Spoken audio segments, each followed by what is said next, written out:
আসসালামাইকুম আমার প্রাণপ্রিয় ভাইয়েরা যে যেখান থেকে দেখেন ভিডিওটা একটু শেয়ার করে দিয়েন। আর এই যে একটা কৃষক ভাইয়ের লগে আমার দেখা হয়েছে আজকে সকালবেলা, চিন্তা করলাম দেখি কৃষক ভাই কিছু আপনারা দেয়নি।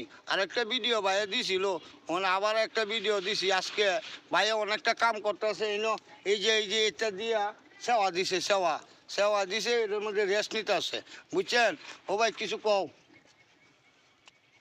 হ্যাঁ ভাই, সকালে ইয়া ঘাটতে হয়, সার আনতে হয়, বিচি আনতে হয়, পানি দিতে হয়। আজকে কি কাজটা করছো ভাই? আজকে ভাই সকালে আয়া এই গাছ পাচ্ছি, বাচ্চা এটা কোবাইছো? বাচ্চা এটা কোবাইয়া এই মই দিছি, মই দিয়ে বিচি আলাইছি। এরপরে মনে হয় যেন আবার কোবামু, বিচি আলামু, বহুত পরিশ্রম করতেছি। কিন্তু পরিশ্রম আল্লাহ দেয় আর কি। যাই হোক, এই রোজে বুড়া মেঘে বিজা করতেছি। যাই হোক, আমার দর্শক ভাইয়েরা শুনেন, উনি কি কি কাজ করে এটা দেখায়। এটা মাটি কাটছে, বুঝছেন? এটা